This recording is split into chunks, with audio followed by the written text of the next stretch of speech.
And we come now to the Ashra of Maghfirah, the 10 days of forgiveness from Allah subhanahu wa ta'ala. And Ramadan is leaving us so quickly.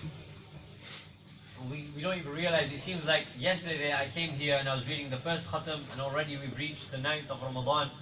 We ask Allah Ta'ala to give us tawfiq to spend this Ramadan in the best way possible. When we're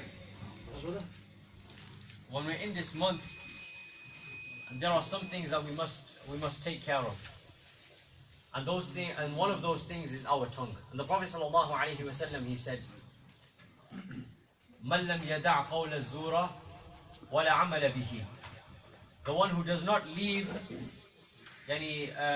useless talk and acting by that, then Allah Ta'ala is not in need of him leaving his food and drink. Allah Ta'ala is not in need of that from him.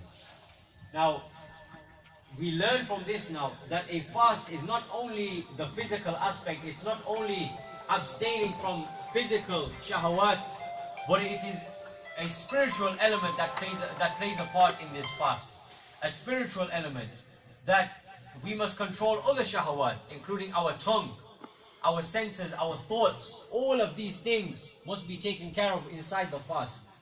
And Imam Ghazali rahmatullahi, he mentions in his Ihya, the fasting, there are certain degrees of fasting depending on the individual who is keeping that fast.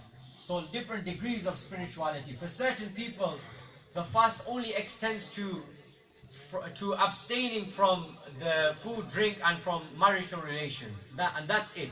For other people of a higher level of spirituality, it goes further than that, because they are mindful of their thoughts, and they don't think of anything which is negative.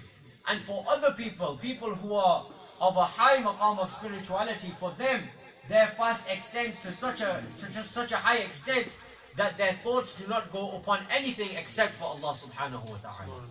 So they think about Allah Ta'ala, only Allah Ta'ala throughout the entire day. And this is the fast of the Arifin, the awliya Allah. They fast in such a way where they are not only abstaining from food and drink and marital relations, but they are abstaining from even thinking of anything other than Allah subhanahu wa ta'ala. So that's true fasting. And that's the maqam that we must reach. And so we must be aware of our every single action throughout Ramadan. Every single action that we must be aware of every single action. Every single finger that we move, every single word that we speak, we must be aware of and we must take account of. The Prophet ﷺ, he said, "Hasibu anfusakum qabla an tuhasabu." That take account of yourselves before you are taken account of. And so on the Day of Judgment, we will be asked to account